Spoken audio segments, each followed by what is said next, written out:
Finally कुछ दिनों के ब्रेक के बाद आ चुके हैं हम हमारे नए वीडियो के साथ, जिसके अंदर हम बात करने वाले हैं सोनी के स्पाइडरमैन यूनिवर्स के बारे में। अब आज का वीडियो शुरू करने से पहले मैं तुम्हें एक कहानी सुनाना चाहता हूँ, ध्यान से सुनना। तो कहानी में कुछ ऐसा होता है कि तुम्हारा एक दोस्त है जिसने पूरे गांव में हल्ला मचा के रखा है कि वो अपना खुद का घर बना रहा है। अब पूरे गांव में खबर बांटने के बाद उसने सीमेंट ले ली, रेत ले ली, ईंटें ले ली, यहाँ तक कि आर्किटेक्टर तक को असाइन कर लिया। पर एंड में वो तुमसे आता है और कहता है कि भाई मेरे पास जमीन ही नहीं है। नहीं, इस चीज पे तुम्हारा जेन्युइन रिएक्शन क्या होगा कि पागल, अब जब तेरे पास जमीन ही नहीं है तो इन सारी चीजों को खरीद के क्या फायदा। तो हाँ, बस कुछ ऐसा ही हाल है सोनी के स्पाइडरमैन यूनिवर्स का, जिसका नाम है सोनी स्पाइडरमैन यूनिवर्स और जिसके अंदर स्पाइडरमैन ही नहीं है। और जो खुशकिस्मत लोग इस सोने की खदान के बारे में नहीं जानते, उनके लिए एक न्यूज है कि 14 फरवरी को इस यूनिवर्स की 4th मूवी आने वाली है, मैडम वेब। और चिंता मत करो, इसके अंदर भी हमें स्पाइडरमैन देखने को नहीं मिलेगा। खैर, मजाक से हटकर आज के वीडियो के मेन टॉपिक के बारे में बात करें तो वो ये है कि कैसे सोनी अपने स्पाइडरमैन सिनेमैटिक यूनिवर्स को ठीक कर सकता है। और हाँ, पहले ये बात बता दे रहा हूँ कि ये एक completely fan fiction type video होने वाला है, तो इसके सच होने के चांसेस उतने ही है जितना बिस्किट के पैकेट पे लिखे नंबर पर फोन करने से कार जीतने के होते हैं। तो बस इंट्रो को ज्यादा लंबा ना खींचते हुए शुरू करेंगे सवाल के साथ और वापस आएंगे जवाब के साथ, क्योंकि ये है पैराडॉक्स। तो मेन वीडियो शुरू करने से पहले मैं कुछ बातें क्लियर कर दूं। पहली ये कि इस वीडियो के अंदर हम सोनी की पुरानी जितनी भी मूवी है उनको कैनन करेंगे, क्योंकि तभी ये कहीं ना कहीं एक यूनिवर्स को फिक्स करने जैसी बात होगी। बात करें पॉइंट नंबर 2 की, तो इसके अंदर हम मैडम वेब तक की जितनी भी मूवीज आई है उसको कंसिडर करेंगे। जो Kraven the Hunter movie Sony की आने वाली है उसको हम नहीं गिनेंगे, क्योंकि उसकी स्टोरी के बारे में हमें बहुत कुछ नहीं पता है। और बात करें लास्ट पॉइंट की, तो इस वीडियो के अंदर हम सारी की सारी मूवी जो है वो स्पेकुलेट करने वाले हैं कि जिससे सोनी अपने यूनिवर्स को ठीक कर पाएगा। और कहीं ना कहीं ये वीडियो अगर मैं पूरे के पूरी एक लेंथ में बनाता तो बहुत ही ज्यादा लंबा हो जाता, इसलिए इस वीडियो को मैं 2 पार्ट के अंदर डिवाइड करने वाला हूँ, जिसका फर्स्ट पार्ट आज आप देख रहे हो और इसका सेकंड पार्ट 1 या 2 दिन बाद आएगा। अब हमारे पूरे के पूरे फैन फिक्शन की शुरुआत होती है मैडम वेब के पोस्ट क्रेडिट सीन से, जिसके अंदर हम देखते हैं कि एक जगह पे टॉम हार्डी का एडी ब्रॉक शांति से बैठा हुआ है और सोच रहा है कि अब उसे वेनम को छोड़ देना है और उसे एक शांति वाली जिंदगी शुरू करनी है। वो ये सब सोच ही रहा होता है कि अचानक से उसके पास मैडम वेब आती है। अब पहले तो एडी मैडम वेब को देख के थोड़ा सा कंफ्यूज हो जाता है, पर बाद में मैडम वेब एडी से ये कहती है कि वो जानती है कि एडी एक नॉर्मल जिंदगी जीना चाहता है और अगर सही में वो एक नॉर्मल जिंदगी चाहता है तो मैडम वेब उसकी हेल्प कर सकती है। ये सुन के एडी थोड़ी देर तक सोचता है, पर बाद में वो उससे पूछता है कि वो क्या चीज है जिससे वो मैडम वेब की हेल्प कर सकता है, जिसके जवाब में मैडम वेब ये कहती है कि टाइम आने पर तुम्हें पीटर पार्कर यानी कि स्पाइडरमैन की हेल्प करनी होगी अपना वेनम सिम्बियोट देकर। इस चीज से एडी ब्रॉक को वेनम से छुटकारा मिल जाएगा और वो सिम्बियोट स्पाइडरमैन के काम आएगा। अब यहीं पे ये पोस्ट क्रेडिट खत्म हो जाता है और आगे बढ़ते हैं हमारे नेक्स्ट टॉपिक पे, नेक्स्ट कंटेंट पे। तो उसमें सोनी अनाउंस कर सकता है इनहेरिटर्स। ये एक मूवी ना होते हुए एक वेब सीरीज होगी, जिसके अंदर हम देखेंगे कि पूरे का पूरा स्पाइडर वर्स किस तरह से काम करता है, स्पाइडर टोटेम्स क्या होते हैं और किस तरह से वो हर यूनिवर्स के अंदर अपने स्पाइडरमैन के अवतार को चूज करते हैं। और साथ ही साथ में हमें इसके अंदर इनहेरिटर्स की फैमिली भी दिखाई जाएगी, जो कि हर एक यूनिवर्स में स्पाइडरमैन को जाकर हंट करती है। अब जिन्हें स्पाइडर टोटेम्स और इनहेरिटर्स के बारे में नहीं पता, उनके लिए कि स्पाइडरमैन की पूरी माइथोलॉजी है, जिसके अंदर हर एक यूनिवर्स पे एक पर्सन की डेस्टिनी होती है कि वो आगे जाके स्पाइडरमैन बनेगा। जैसे कि हमारे मेन मार्वल यूनिवर्स में पीटर पार्कर की ये डेस्टिनी थी कि वो आगे जाके स्पाइडरमैन बनेगा। और on the same place inheritors वो बीइंग है जो कि स्पाइडर टोटेम्स यानी कि स्पाइडरमैन के अवतार पे फीड करते हैं, जिससे उन्हें एनर्जी मिलती है। पूरी की पूरी एक फैमिली होती है, पर इनके अंदर एक पर्सन है जो कि स्पाइडरमैन का बहुत ही बड़ा विलन है, जिसका नाम है मोरलून। इन सारी चीजों को अगर एक मूवी के बदले वेब सीरीज के फॉर्म में एक बुक नरेशन के टाइप में बताया जाएगा तो वो काफी ज्यादा अच्छा होगा।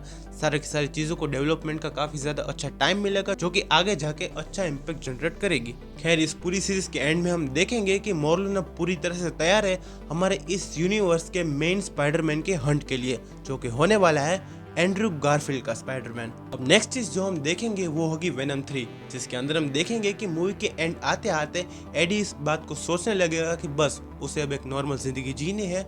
जब स्पाइडरमैन को वेनम की जरूरत पड़ेगी तब वो वेनम को स्पाइडरमैन के पास ऑन कर देगा, पर जब वेनम को इस बात की भनक लगती है, तब वो गुस्से की वजह से एडी के अंदर एक कैंसर सीड इम्प्लांट कर देता है, बिल्कुल जैसा कि कॉमिक बुक के अंदर हुआ था। और ऐसे ही एडी को धीरे धीरे कैंसर होना शुरू हो जाता है, पर उसे अब तक इसके बारे में नहीं पता। और बस इसके बाद जो मूवी हम देखेंगे वो होगी द अमेजिंग स्पाइडरमैन 3, जिसके अंदर हम देखेंगे कि फाइनली मॉर्लन एंड्रू गारफील्ड की अर्थ पे उसे हंट करने के लिए आ चुका है। अब शुरू में एंड्रू के स्पाइडरमैन को ये पता नहीं होगा कि मॉर्लन असल में कितना पावरफुल है और वो कौन है। वो उससे फाइट करने की कोशिश करेगा, पर वो उससे कंटिन्यू हारता ही जाएगा।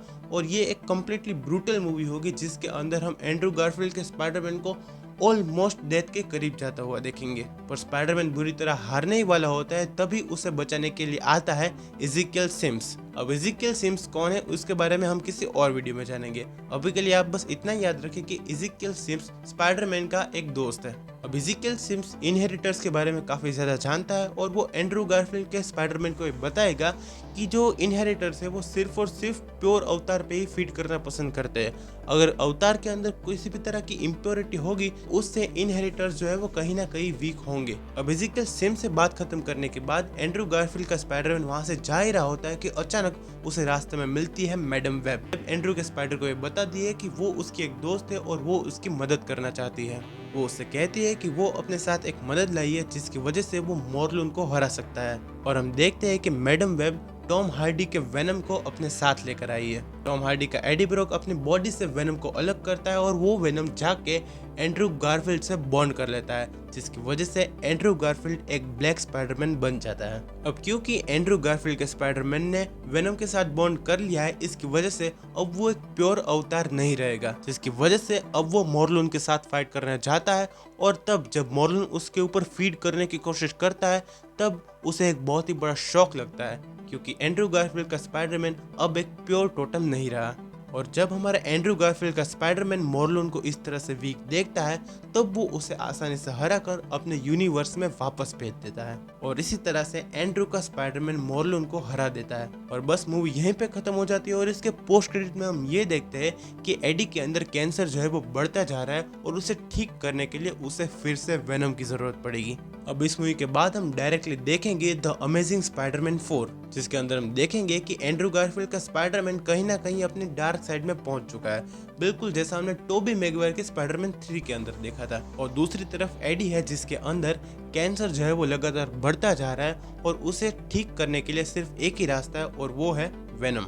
और इसी वजह से एक दिन एडी ब्रॉक जो है वो स्पाइडरमैन के पास वापस जाता है, और उससे कहता है कि उसे अपना वेनम सिम्बियोट वापस चाहिए, क्योंकि उसके अंदर कैंसर है, और सिर्फ वेनम ही वो चीज़ है जो उसे ठीक कर सकती है। पर यह बात सुनकर स्पाइडरमैन बहुत ही ज़्यादा गुस्सा हो जाता है, और उसे ये कह देता है कि तुम जियो या मरो, मुझे उससे कोई फ़र्क नहीं पड़ता, यहाँ से चले जाओ, ये सूट मेरा है और ये सिम्बियोट भी मेरा है।